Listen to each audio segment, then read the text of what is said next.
Cette semaine, en train avec un gars, on reçoit David Bossinotte. Il nous raconte ses anecdotes de compétition, comment il a commencé le karaté, tout ce qui est relié au Québec Open. Il a rencontré sa femme là. Maintenant, c'est un peu lui qui est la tête d'affiche avec ses co-partenaires.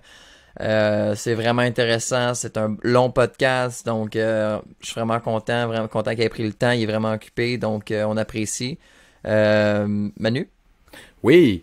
Puis si vous voulez continuer de supporter ce contenu qu'on vous prépare semaine après semaine, ben il y a plusieurs façons de le faire. Il y a d'abord les façons gratuites, ok, simples, puis on va en parler parce que des fois le monde pense que c'est compliqué, mais dans le fond, s'abonner à une chaîne YouTube, tout ce que ça va te demander, c'est un compte Google, un Gmail. Fait que si t'as un Gmail, ça prend 2 secondes et quart.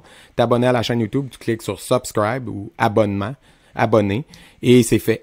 Et ça nous aide beaucoup. Et commenter aussi, tu sais, juste bon podcast ou merci ou j'ai aimé, c'est suffisant. L'algorithme voit qu'il y a de la discussion et ça nous aide ça aussi. Liker, partager les épisodes, ça prend 2 secondes. Tu sais, on partage des fausses nouvelles sans les lire.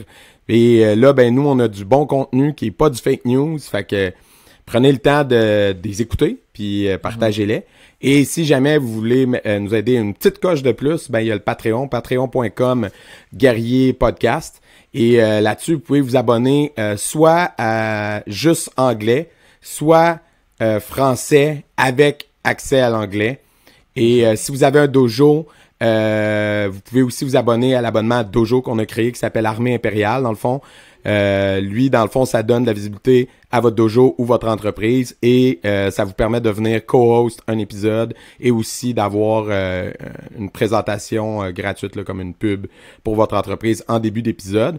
Fait que ça a l'air de rien, mais c'est des petits gestes qui nous aident, nous, parce qu'on met beaucoup de temps dans ce contenu-là que vous regardez, beaucoup que de temps vous écoutez. et d'argent, pareil. Là, et de sous de notre poche, ouais, parce qu'on fait pas d'argent. Mais on le fait par passion, on fait pas ça pour faire des sous. C'est vraiment... tu sais, même si on aurait des sous, ça serait pour faire du meilleur contenu, des choses comme ça. Puis donc, tu sais, c'est vraiment pour le supporter les arts martiaux. Les cicatrices nous rappellent d'où on arrive. Les combats qu'on doit livrer quand le destin chavire. Guerrier, on fera ce qu'il faut pour la famille. Cœur de lion, œil de tigre, on a la paix dans la mire. The battles are never ending, I know. But we will get up and get on with the fight. And we'll do whatever for what is right. Just put your trust in us, in us. Donc, cette semaine, en train avec un guerrier, on a l'honneur de recevoir Sensei Dave Bossinotte, propriétaire de l'école Studio Uni de MDL. Donc, ça va bien, Dave? Oui, merci beaucoup, Jérémy. Oui, écoute, ça fait plaisir que tu viens. J'imagine que tu dois être occupé avec tout ce qui se passe. Fait que merci de prendre le temps de venir. Écoute, on sait que tu as le tournoi Québec Open depuis quelques années. Avant ça, au début, moi, je sais pas quand, personnellement, tu es le coach des élèves avec qui je me battais dans le temps. Hein, fait que je te connais bien, je t'ai vu beaucoup, mais je connais pas ton histoire. Puis, fait que si tu veux commencer avec ça serait un très bon début. Ben, dans le fond, j'ai commencé en 1995. OK, quand je suis né à peu près. Ah, ouais, c'est ça. Merci. On était des gangs de chums ensemble, on faisait du vélo de montagne. On en revenait des plaines d'Abraham. On est allé faire les fous sur les plaines d'Abraham, descendre les marches, sauter les roches. Puis en redescendant, mes chums restaient en Basse-Ville, à Québec. Et puis en redescendant, on avait une école de karaté. Et puis on dit, hey, on va-tu voir? Et puis je suis jamais ressorti. Fait que j'ai rentré dans l'école à Maître Poulain. Et puis il y avait une machine, une strap à poulie pour s'étirer les jambes, là. Mm-hmm. Et puis ça a été la raison pourquoi je me suis inscrit. Je trouvais que ça avait de l'air cool. Fait que je me suis inscrit là. Régis, qui est mon instructeur encore aujourd'hui, ainsi que M. Poulain, ben, c'est Régis qui m'a inscrit, puis depuis ce temps-là, c'est mon professeur. Wow, grande histoire. Fait que tu avais quel âge à ce moment-là, en 95? 17, 18 ans, ouais. Commencé un petit peu plus tard que la majeure partie du monde. C'était ton premier sport? C'est très jeune. Oui. Il y en a qui commencent après 30 ans à cette heure, là, ben oui. Non, c'est ça. Il n'est jamais trop tard pour commencer. Là, mais je veux dire, la plupart des compétiteurs commencent plus jeunes. Et puis, 36, c'est vrai. Ouais, c'est ça. Et non, c'était pas le seul, pour répondre à ta question, c'était pas le seul sport. J'ai toujours été sportif. Là. Comme tout bon Canadien, j'ai joué au hockey, j'ai fait du ski alpin, j'ai fait du vélo de montagne, j'ai joué au basket au secondaire. J'en ai essayé plein. Du motocross aussi, fait que c'est ça. Ouais, parce que c'est un physique assez imposant, là. 6 pieds 3, 4, Pieds 5, 2, 6 pieds 2. 2. Puis Ok, on mais va c'est dire en haut de imposant, 200 livres. On va dire en haut de 200 livres, c'est tout. c'est ça, c'est l'effet armoire à glace d'abord.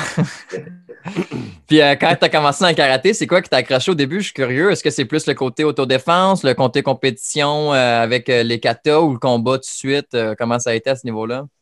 Je te dirais que j'ai accroché tout de suite sur le combat. Immédiatement sur le combat à ceinture blanche, j'ai fait de la compétition. M. Poulain m'a parlé de la compétition. On est parti à Chicoutimi. Je pense que ça faisait 2 semaines que je faisais du karaté. Puis mon combat a duré 22 secondes. Et puis, je n'ai pas gagné. À ce temps-là, c'était des 3 points. OK. Mais j'ai eu la piqûre à partir de ce temps-là. J'ai tout le temps bien aimé l'aspect autodéfense aussi.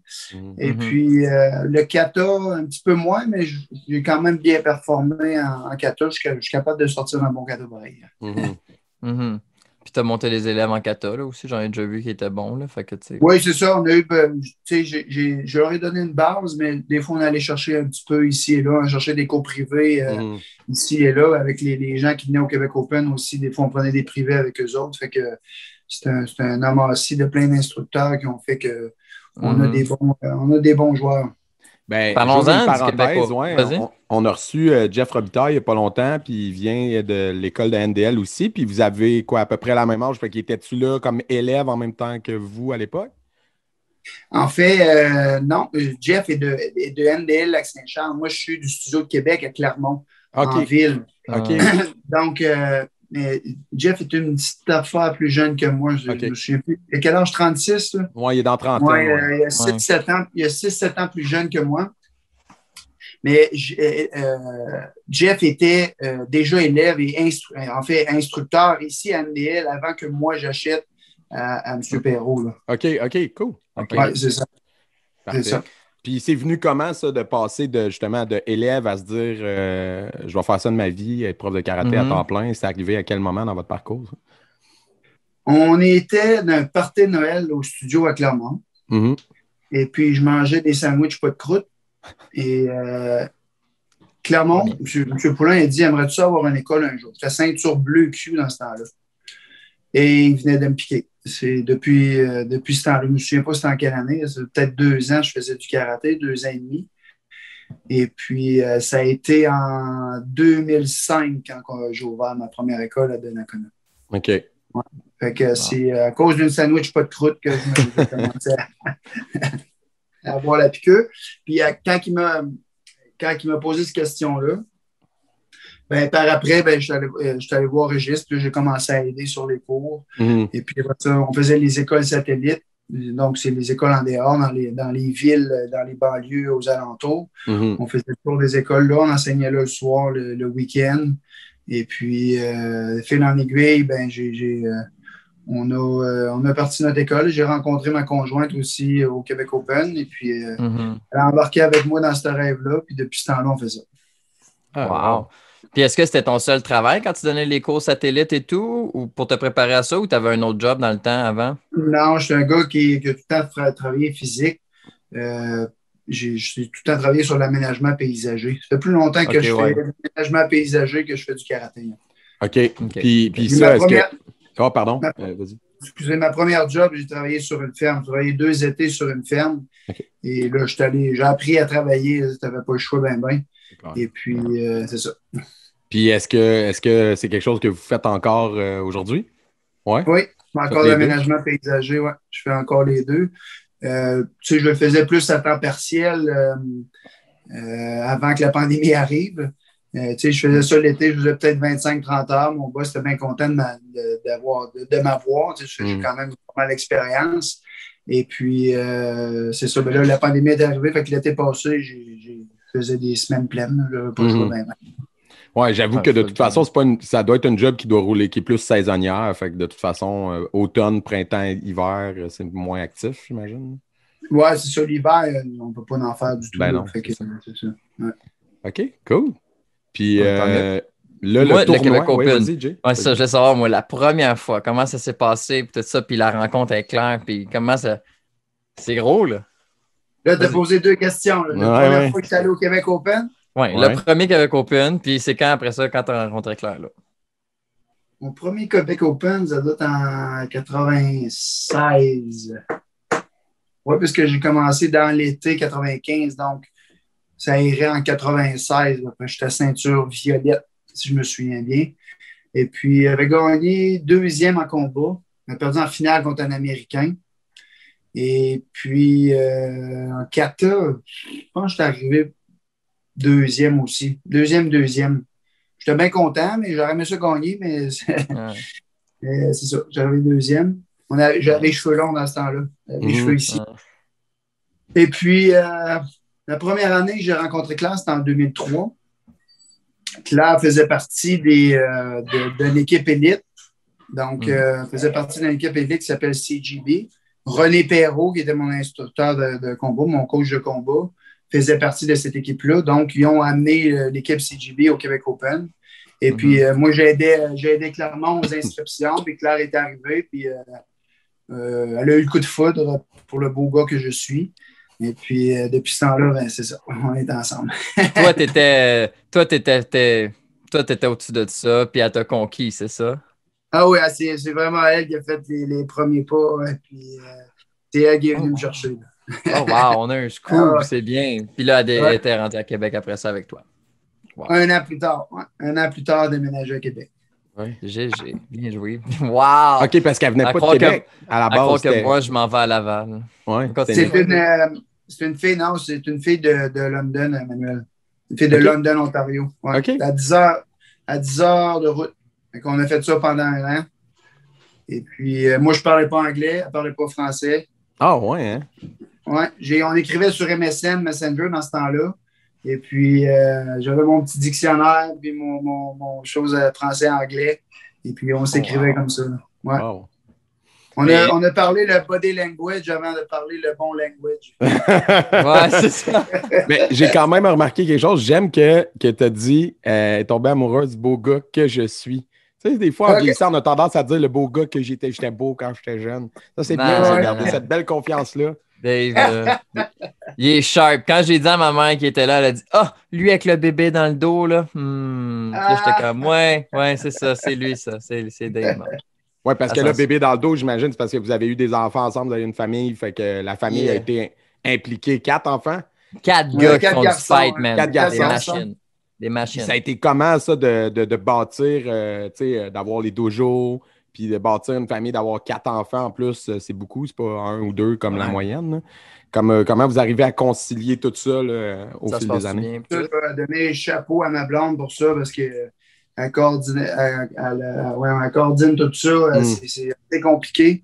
En plus, ben, c'est des sportifs aussi, fait que ça joue au soccer compétitif. Il y en a un qui joue du piano en plus du karaté. Fait que, avant la pandémie, il y avait un soir par semaine qui était libre. Tous les autres jours étaient ouais, on courait partout. Et puis, après tant d'années, ben, mes beaux-parents, les parents Claire, ont déménagé ici, proche de chez nous. Et puis, la belle-mère, elle vient les soirs qu'on travaille. Là. Ah, wow, c'est le fun, ça, de Ouais. pouvoir avoir cet appui-là. Ouais, c'est clair que ça a duré. Ah, on est vraiment chanceux de les avoir. Là. Vraiment, vraiment, vraiment. Ils nous ont aidés aussi. Mon père aussi nous a aidés à faire les livres pour les sports. Là, parce que, tu sais, dans le fond, les sports sont en même temps que notre sport, que notre discipline. Fait que, ouais, c'est ça. Fait que Ben on oui, s'est arrangé. je te pose la question parce que moi j'ai les dojos puis j'ai 2 enfants aussi. Puis je suis comme, tu sais, si quand mes enfants voulaient faire autre chose que faire du karaté, ben surtout mon plus vieux, là, dans le fond, quand il voulait faire autre chose que faire du karaté, c'est un casse-tête, là. Oui, fait que chapeau effectivement. quand t'en as 4, tu sais. Fait que quand ils font tout du karaté, tu fais comme yes, c'est facile à gérer. Mais s'ils veulent faire autre chose, là, ouf, segment de nez en perspective, là, c'est pas évident. Non, c'est ça. C'est pas évident. C'est vraiment pas évident. Officiel. Tu leur mets la ceinture noire dans le fond de la gorge parce que tu veux qu'il y ait des bases, mettons, qui sachent se défendre. Mais après ça, tu sais, s'ils veulent pas être champion du monde puis avoir un dojo, ils ont le droit, là, tu sais. Non, c'est ça. Moi, je veux qu'il essaye plein d'affaires. Il y en a un cet hiver, il a fait du snow. Faut qu'il essaye d'autres choses. On a tout fait du ski alpin aussi. À 3 ans, il y avait des skis alpins dans les pieds. Là, c'est ça. Fait que faut que ça touche à d'autres choses. Puis là, le Québec Open, ça a été fondé par les Studios Unis. Puis à la base, c'était pas vous, c'était Mike Clermont. Oui, c'est ça. Fait que Mike Poulain, dans le fond, il a fondé ça. Vous avez pris la relève, ça fait combien de temps? Puis comment c'est arrivé, ça? On a pris la relève, ça fait 6 ans. Okay. Je ne me souviens même plus. Je pense que ça aurait été notre 6e édition en 2020. 2020, OK. Oui, c'est ça. Mais tu sais, c'est nous autres qui sont les têtes d'affiche, moi, Sam et puis Claire. Mais M. Poulain est encore impliqué. Là. Il est dans le bus, puis c'est le GPS. Il nous dit où aller, puis quoi faire. Ben, il ne nous dit pas quoi faire, mais il conseille. On lui parle, il demande des conseils, puis il nous guide là-dedans. Là, puis, ça va super bien. Là, je me souviendrai tout le temps, le premier vendredi que j'ai coordonné Québec Open, je voulais m'arracher les cheveux sur la tête, je voulais disparaître. C'est clair. C'était incroyable. C'est de l'ouvrage. Je ne sais pas. Ça a pris 3 personnes pour le remplacer. Imaginez ce que lui a fait, M. Poulain, c'est sûr que sa conjointe et son équipe étaient là aussi. Là, je parle des Marc Paquette, des Régis, et puis tout ça, c'est une grosse machine. Tout le Québec Open se fait pas, c'est pas juste ceux que vous voyez en avant. Je vous dirais que tous les studios unis en arrière font une grosse ouvrage. C'est la même affaire pour vos écoles quand vous organisez vos tournois. Là, c'est une équipe ensemble. Là, c'est pas un tournoi, c'est comme un déménagement. T'sais.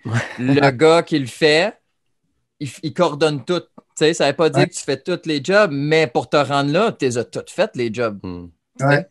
C'est pas vrai que tu es arrivé à avoir un tournoi et que tu n'as rien fait en bas. Tu es arrivé au top de l'échelle avant de dire à tout le monde quoi faire. Là, j'ai un gros problème. J'ai bien de la misère à déléguer. Je veux que tout soit fait. Mais j'ai appris à le faire au fur et à mesure parce que je finissais le Québec Open, ça prenait 1 semaine et demie, 2 semaines m'en remettre. C'est clair. Mais si je me réveillais. Vas-y. Si je me réveillais dans la nuit à 3 h du matin et que c'était 1 mois avant le Québec Open, c'est sûr que je dors. Je ne me rendors pas. Là. C'est la souris qui tourne. Et j'allais demander, en fait, si tu peux mettre en contexte parce qu'on est rendu avec des gens qui nous écoutent l'autre bord de l'océan. Fait qu'eux, peut-être Québec Open, ça leur dit rien. Là. Fait que, mettons, pour quelqu'un qui n'est jamais venu au Québec, qui n'a jamais entendu parler de Québec Open, peux-tu donner des chiffres pour comme situer à quel point c'est un gros tournoi? Là? Ben, en fait, on roule tout le temps entre 12 et 1500 compétiteurs. Oui, c'est ça, ça roule pas mal. On a fait un sondage il y a quelques années. Et puis, la raison pourquoi les gens étaient à Québec ce week-end-là, 99% étaient à cause du Québec Open. Donc, tu sais, les retombées économiques à la Ville de Québec et tout ça, c'est un gros happening qui se passe à Québec. Puis après ça, ben, souvent, les gens vont visiter aussi. Fait que on a 30 tatamis qui roulent le samedi. Fait que c'est ça. Ça roule pas pire. Habituellement, à 3 heures, tout est terminé. On a passé nos 1500 compétiteurs. Le vendredi, c'est sûr qu'il y a plus... c'est les événements d'équipe. Ouais, c'est ça, les événements d'équipe, les événements musicaux. Les team challenge, les team fight et puis tout ça. Fait que c'est un peu plus dur à coordonner, c'est un peu plus pénible. Les vendredis soirs, c'est tout le temps un peu plus tough. Le samedi, ça roule super bien, tout est seté bien comme il faut. Et évidemment, le samedi soir, c'est la signature du Québec Open. C'est le gros spectacle de fin de soirée. Là, on a environ 4 à 5 000 spectateurs dans les estrades, on a les tables VIP. On a le stage de 36 pieds par 36 pieds avec le set de lumière, la musique. Sort de là, les oreilles te cillent. C'est vraiment un beau spectacle à voir. C'est vraiment notre signature. Ouais. Puis c'est un peu comme, c'est là aussi que je trouve les nouveaux moves, les nouvelles affaires, tout c'est là, pouf, que ça sort, puis que tu vois ça. Là. En tout cas, les jeunes, ils ressortent de là, puis là, ils sont comme, OK, on a des challenges aujourd'hui. Là, c'est un bon ça motive. Tu finis. Je me souviens, j'étais un compétiteur, et puis je finissais le Québec Open, là, ça me craquait impossible. Là, c'était fou. J'ai des compétiteurs qui m'ont dit, tu me parles de nouveaux moves, là, qui avaient gardé le move leur move qu'ils ont fait sur le stage pour le Québec Open. J'ai des juste le double beau aussi, là. Moi, c'est la première fois que j'ai vu ça, c'était à Québec Open. Là. J'ai fendu en deux. J'ai fait comme oh, wow. C'était Harry? Est-ce que c'était Harry Presley? Oui, je pense Presley. Lui, le petit ou le grand, là, mais ouais, il avait sorti ça, le double beau, là. C'était wow. Parce que le premier à avoir fait ça, c'est Jarrett Laker. C'était-tu au Québec Open? V'là longtemps? Non, c'était pas au Québec Open. Okay. Non. V'là longtemps? Ouais. Ah oui, ça fait un petit bout. Ouais, ça fait un petit bout qu'il a fait ça. En tout cas, la première fois, nous autres, qu'on avait vu ça sharp, monsieur, la gang, nous autres, là, c'était au Québec Open en 2015-16. Puis wow, là, c'était un autre niveau. Là. Il pitchait, il ramenait avec le beau bam, bam, bam. J'étais comme oh, wow, genre, j'avais même pas pensé à faire ça. Là, tu sais. Non, mais c'est les frères Presley, ils ont tout le temps ils ont fait monter le niveau, spectacle au Québec Open, le niveau. Et puis, c'est des gars qui étaient homeschooling, ils faisaient l'école à la maison le matin et l'après-midi, ils s'entraînaient. C'est des machines, là, ces familles-là. Ouais. Mais la plupart venaient au beau simple, pareil, parce que il était quand même plus rapide, mais ça a quand même créé une mode. Pendant des années, le double beau était vraiment plus populaire, là, on le voyait. Là. Ouais, ben, vous avez Steph Mercier, vous autres, qui fait ça. Steph Mercier en faisait. On avait Pello dans le temps qui en faisait. Rosalie en fait. Mais c'est ça, là, c'est un peu moins populaire parce que justement, il y a moins de profs, nécessairement. Hein, c'est moins. C'est pas évident. Les bonnes cailles de ça non plus sont pas évidents. On n'est pas dans le trad. Ah non, on n'est pas dans le trad, non. Puis en parlant de compétition, toi, tu as un bon parcours compétitif. On en a parlé tantôt, tu en faisais déjà ceinture mauve, mais tu as fait partie d'une équipe aussi, tout ça. Où est-ce que ça a pris le step? C'est-tu quand tu es arrivé ceinture noire? C'est quand? En fait, c'est sûr que couleur, j'ai eu des super bonnes années. Ceinture noire, je te dirais, mes meilleures années, ça a été 2005-2006. C'était pas mal mes meilleures années. Là. Je me suis rendu à la finale au Québec Open. J'ai perdu par 1 point. Et j'ai vu le 1000$ s'en aller. J'ai encore mal au cœur de ça. ouais. J'ai encore des cauchemars. J'ai gagné ma catégorie US Open, j'ai gagné mes runoffs aussi. J'ai perdu dans les finales des grands. Les grands, je veux dire des grands. Gagné en 2012 à WKC en continu, en combat continu. OK. Et puis, mais je m'étais. Hein? En équipe, team fight, tu étais dedans? J'ai pas pu faire ma division de point de fight. Non, à cause d'en continu, j'ai reçu un gros orteil d'Irlandais dans l'œil. Et puis, j'ai été graffinier. La journée que c'était ma division de point de fight, je n'étais pas capable d'ouvrir mon œil encore. Et puis, le dimanche, les finales sont arrivées. Et puis là, mon œil était correct. Fait que j'ai fait ma finale de continu. Puis j'ai gagné. Parce que j'étais vraiment fâché. Non, c'est clair. C'est ma seule médaille, mais ça va être une médaille d'or. Ouais, c'est ça. Waco, j'ai gagné le Irish Open en 2006. Wow. La division heavyweight. On Combien de fights pour te rendre jusque-là? Ouais, c'est ça. On était 51 heavyweight dans ma division.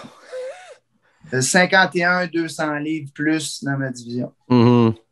Fait que ça, c'était un méchant trip. On était là avec Steph Dubé, Manu Saint-Louis, Jason Grenier, Claire.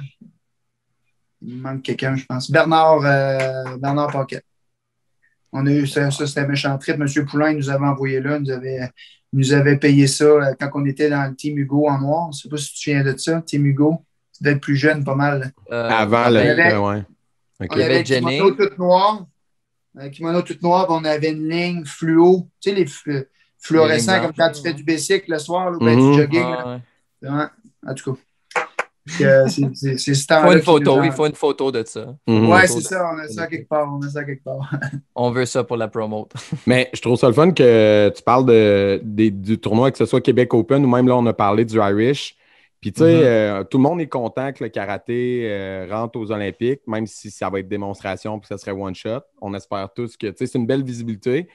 Mais je trouve que c'est comme si on sous-estime l'impact positif des gros tournois amateurs comme le vote ou comme, tu sais, le Irish, là, comme 5000 athlètes, là, c'est fou. Puis ce qui est ironique, c'est que tu n'as pas besoin de construire un stade qui coûte des milliards pour ces événements-là.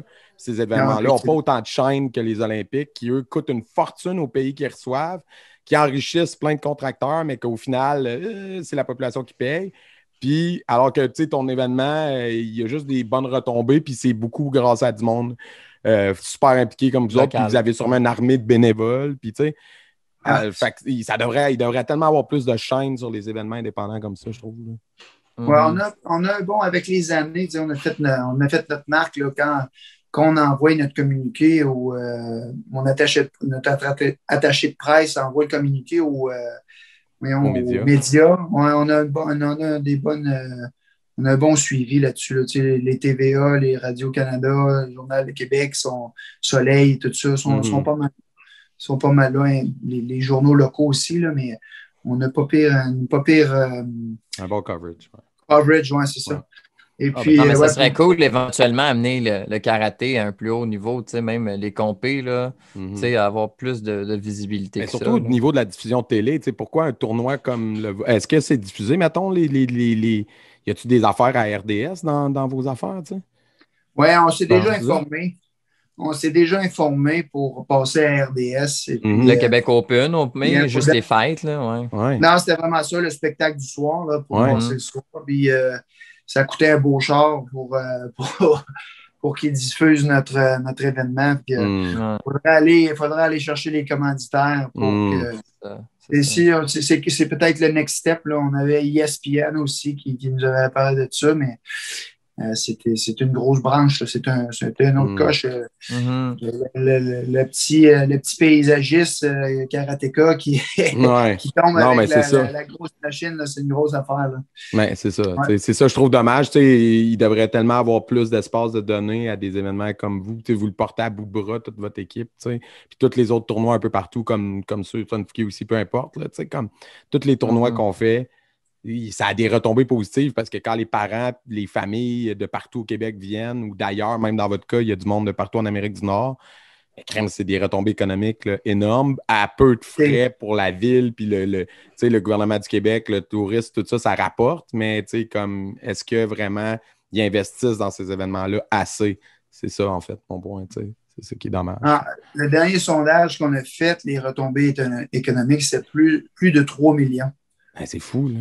Que ça amène à la ville de Québec. En une fin de semaine, le prix que ça coûtait à RDS, ça devait être moins que ça. La ville devrait le financer, là, le night show à la limite, là, qui passe à la TV. Là. Juste ça, là, juste donner de la visibilité. Puis ça, là, ça serait pas bon juste pour Studio Uni à Québec. Là, ça serait bon pour Sunfuki à Montréal. Ça serait bon pour les karatés à Abitibi. Oui. Ça, c'est comme... Au même titre que Cobra Kai et Karate Kid. Là. Oui. Hey, des films comme ça aide. L'autre fois, c'est qui? C'est Shifu Valuket qui disait ça. Des bons films de Kung Fu, ça aide les écoles de Kung Fu. C'est clair là, que ça nous aiderait. Là. Effectivement. Mais c'est quelque chose qu'on pense, ça fait longtemps, là, c'est de faire... Clermont, quand on a pris la relève, elle nous en parlait déjà. Là. C'est quelque chose qu'on veut faire éventuellement. Là. On aimerait ça aller dans les anecdotes de compétition. Si tu en aurais des bonnes. Écoute, ça peut être de juste une bonne party ou, tu sais, après un bon combat contre l'Ontario, puis là, après ça, tu vas à la rôtisserie, puis ils sont là à côté de toi, à la même table. On dirait que t'en connais déjà. Non, aucune, mais tu sais, j'en ai vécu, là. Fait que, let's go. Si on prenait une bière tout seul ensemble, j'en compterais, mais je vais vous en compter une qui est pas pire. C'est ça. C'est ça l'ambiance du podcast. On a des vins, nous autres. Je vais vous en compter une. Je vais sûrement payer pour, mais en tout cas. On s'en va à Ocean State. On est jeudi soir. Jeudi soir, je fais mon cours de combat à Québec. M. Poulain, il dit Hey, tu montes à Ocean State, on part demain à 6 heures. Moi, j'ai pas une scène. Je suis étudiant, j'ai à peu près 18 ans. Là. Je dis OK. Il dit, tu coucheras dans ma chambre à terre.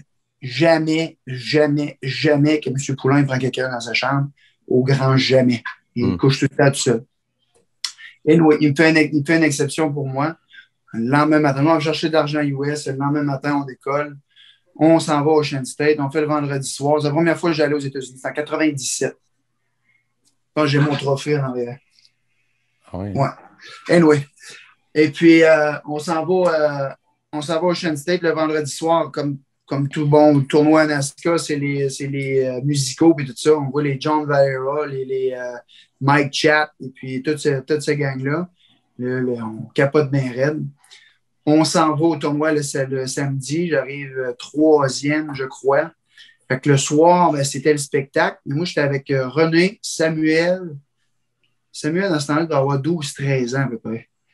Après ça, qui est là? Richard Dufour. En tout cas, on est quelques-uns. Nous autres, on reste à l'hôtel. Et puis, M. Poulain s'en va avec le professeur Serio au tournoi à Ocean State. Ça va pour le spectacle du soir. OK. Et puis, pendant que les autres sont là-bas, moi, je suis couché dans la chambre à Clermont. Fait qu'on a décidé d'y jouer un tour. La pire des idées qu'on a eues, là. On a changé son box spring pour son matelas pour son box spring. Et on a serré, on a remis les couvertes bien comme il faut, on a fermé ses couvertes. Fait que là, le soir, il revient après le spectacle. Il revient après le spectacle, le professeur Serio, et tout ça. Fait qu'on décide d'aller se coucher. Et puis là, moi, je suis couché à terre. J'avais amené mon sleeping. Puis je me dépêche d'aller me brosser les dents, faire mon petit pipi avant de me coucher. Puis là, je suis couché dans mon sleeping. J'ai les épaules qui font ça comme ça.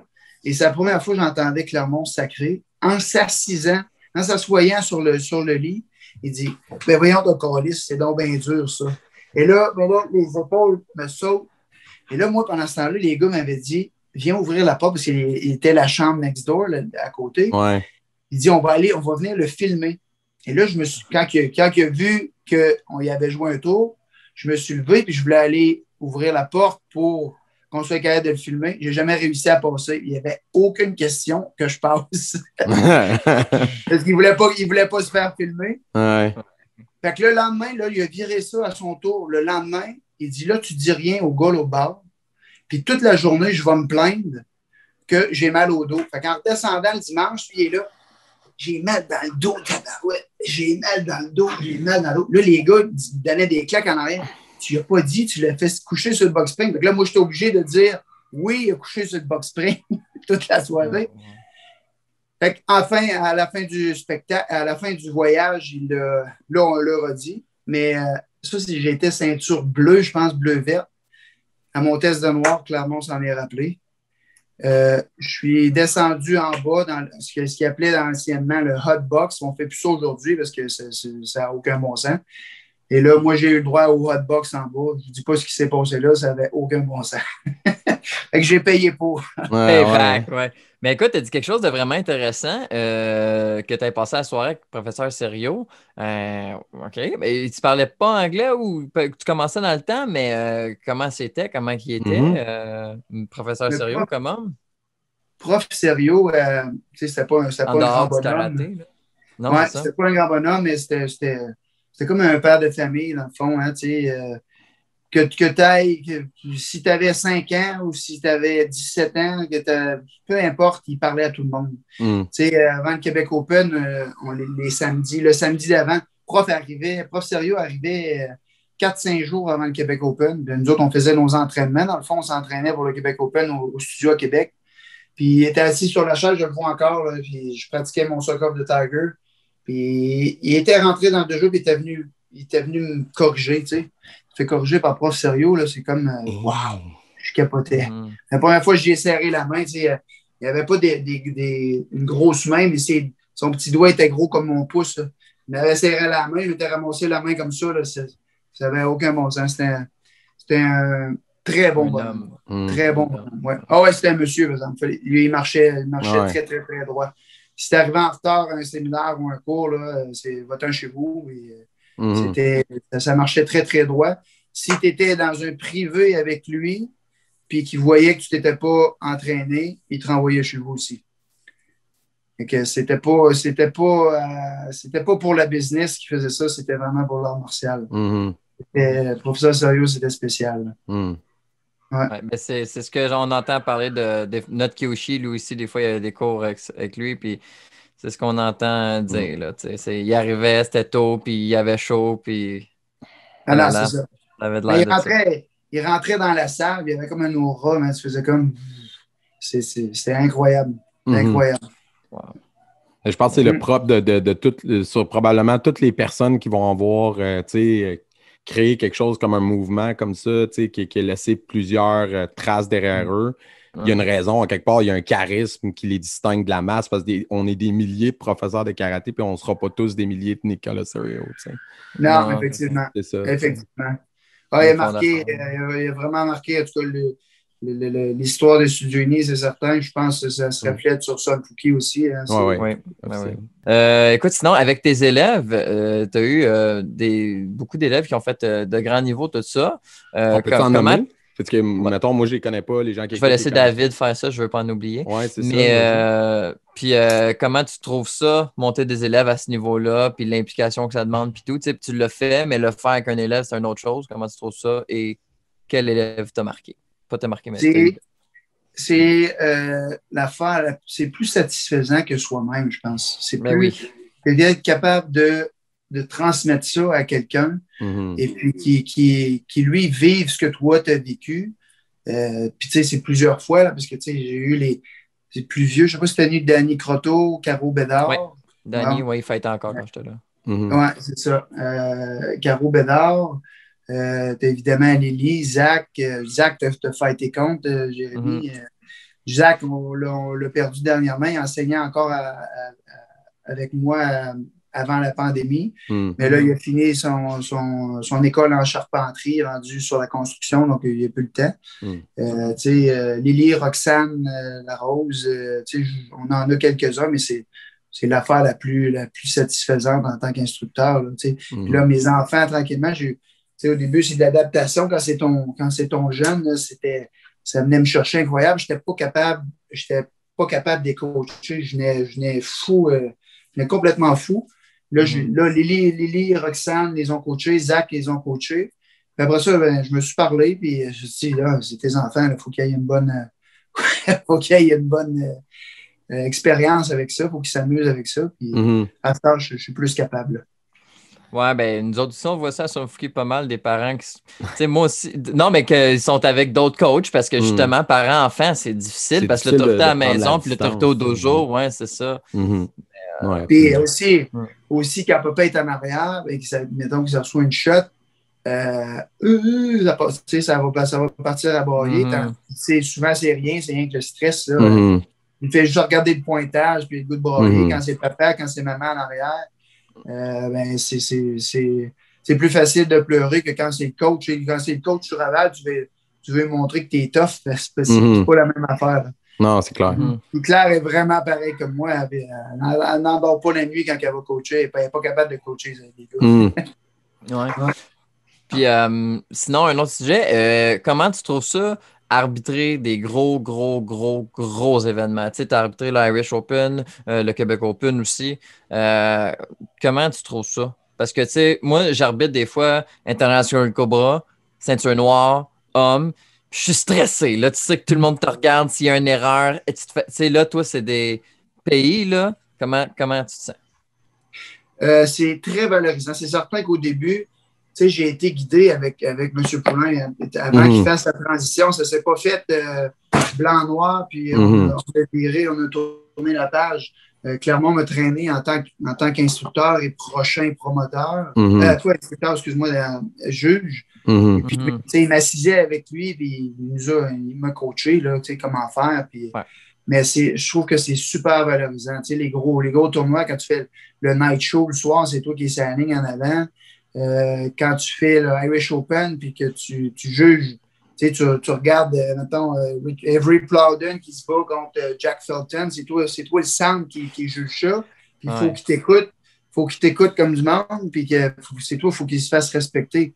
Il faut que tu ailles aussi en tant que juge, il faut que tu ailles un laisser-aller. Il ne faut pas que tu penses à ce qu'ils vont penser. C'est l'erreur souvent des juges bon, qu'est-ce qu'il va penser de moi? Je le connais, il faut pas que je fasse de la peine. Moi, en tant que juge, je veux dire la vérité. S'il mérite un 2, je suis désolé, mais il va avoir un 2. C'est ce qu'il faut faire. Puis en même temps, ça va fâcher du monde, puis tu vas te faire crier après, mais en même temps, tu lui dis la vérité. Souvent, la vérité choque. Je suis désolé. Je suis désolé. C'est ça. Ouais, mais c'est ce qui Puis, fait de toi un bon arbitre, je pense, tu sais. ben, en tout cas, puis j'espère, tu sais, je veux pas. On s'est tellement fait voler quand on se promenait partout aux États-Unis. Tu sais, on était les no-names. Là, quand je me promenais avec Yannick Turgeon, Bernard Paquette, puis qu'on arrivait dans NASCA, puis qu'on rivalisait avec les autres équipes, ben, on s'est fait voler des points. Puis je me suis dit, jamais je veux faire ça à personne. Je trouve que ça n'a pas de bon sens. Puis ça n'aide pas le sport. Non. Ça n'aide pas la discipline. C'est clair. Non, c'est ça. Et au niveau de... Parce qu'on allait vers arbitre, puis justement, c'était une question que j'avais dans ma tête, tu sais, pour avoir fait beaucoup de tournois puis en organiser un, puis tout ça. J'ai l'impression que la sphère parentale de nos athlètes se comporte quand même bien en tournoi, ou on a un peu, des fois, le même genre d'attitude que certains parents, mettons, comme au hockey, pour ne pas nommer le sport, là, tu sais, où ce que ça devient des fois problématique, à quel point que des parents vont... Tu sais, je l'ai vu, moi, en combat, mettons. En kata, tu le vois moins, là, des parents chialer ouvertement fort. Mais en combat, je l'entends, comme quand l'arbitre donne un point, puis là, ça ne fait pas leur affaire, tu entends soit des coachs, soit des parents chialer, mais comme fort puis ouvertement. T'en penses quoi de cette attitude-là? Trouves-tu que c'est comme normal ou que ça n'a pas sa place? T'sais? Ben, c'est du monde partisan. C'est certain qu'ils sont pas. Il faut les comprendre parce que je suis rendu parent. Ouais. Ils sont pas objectifs. Là. C'est certain que c'est pas. Ils ne voient. S'il y a un point qui se marque, puis son enfant se fait marquer en premier, il va regarder seulement son enfant, puis il voit le point de son enfant rentrer après. Et pour lui, c'est son enfant qui a fait le point. Mais tu sais, il faut qu'il soit éduqué aussi là-dessus. Mais au même titre que les élèves, au même titre que les juges, au même titre que les instructeurs, c'est juste de l'éducation. Il faut comprendre que tu n'aides pas, encourage ton jeune, c'est tout. Parle-y pas de négatif, ça ne l'aidera pas. Il ne voudra pas continuer dans ce sport-là. Mais je trouve que c'est un petit peu moins pire. Mais là, ça fait longtemps qu'on fait le tournoi, là, mais je pense que c'est moins pire. L'éducation se fait tranquillement, pas vite. Et souvent, c'est. Ouais, c'est ça. C'est ça. Parce que c'est correct aussi. C'est normal d'être déçu pour ton athlète ou pour ton enfant. Puis de chialer entre nous autres après quand on s'en va chez nous. Ouais, on s'est fait voler un peu. Ouais, celui-là, le tien est rentré avant. Tu as le droit de le penser, mais la job des arbitres, je veux dire, dans ces tournois-là, c'est du monde qui donne de leur temps, qui viennent passer leur journée. C'est du monde qui savent ce qu'ils font. Puis ça reste subjectif, ça reste dans le sens, c'est tes yeux, c'est ta perception. Fait que ça se peut que tu fasses des erreurs, mais la plupart du temps, tu essaies d'être rigoureux. Puis je veux dire, à la fin de la journée, ben, il faut que quelqu'un le fasse. Fait que n'importe qui serait à ta place, il y aurait des décisions qui ne plairaient pas à un puis qui plairaient à l'autre. Fait qu'au final... Moi, je pense que ça se rapporte à l'instructeur aussi. Il y a plein d'écoles qui se présentent dans une compétition. Si l'instructeur éduque ses parents, ses élèves, ça va se refléter. Ça va se refléter, c'est sûr et certain. Et puis, il faut que les instructeurs interviennent. Maintenant, si c'est un instructeur que c'est lui qui vient chialer, ben, il montre l'exemple. Oui, et voilà. Ah, exactement. Mais toi, ça, c'est un beau message à passer pour terminer. ouais. Ben, merci beaucoup. C'était vraiment cool. Beaucoup, puis ça nous a fait voir une facette comme de backstage de tournoi, puis de ce que ça représente comme job, puis ce que vous faites. Puis merci pour votre travail, puis continuez, lâchez pas. Là, en ce moment, ça ne peut pas avoir lieu, mais je pense qu'il y a bien du monde qui ont hâte que vous reveniez. Là. On a bien hâte de recommencer. C'est beaucoup de travail, mais ça vaut tellement la peine. On fait ça pour le sport. Je vous le dis, là, on ne fait pas ça pour l'argent. On fait vraiment ça pour le sport. Parce qu'on aime, c'est le développement des jeunes, dans le fond. Des jeunes et moins jeunes. Tout le monde en fait. Il y a une division pour tout le monde là, absolument. En compétition.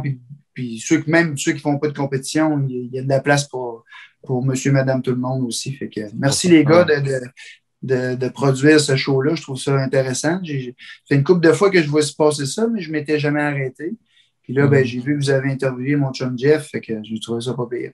Ben, merci beaucoup. Ça s'enregistre bien, puis écouter en auto, là, les audios. Là. Oui, c'est ça. Quand tu fais Montréal-Québec, là, tu peux en écouter 3-4. Puis si vous avez d'autres élèves que vous pensez qu'il y aurait un parcours intéressant, comme Jeff ou comme d'autres, n'importe qui, n'hésitez pas, je le dis à vous, mais n'importe qui écoute aussi, là, envoyez-nous les noms. Là. On est là pour ça. Moi, j'ai pas d'élèves nécessairement, mais j'ai ce monsieur-là qui est là. Si jamais vous voulez en faire une avec lui, là, c'est sûr. Envoyez-y l'invitation. C'est sûr et certain qu'il va dire oui.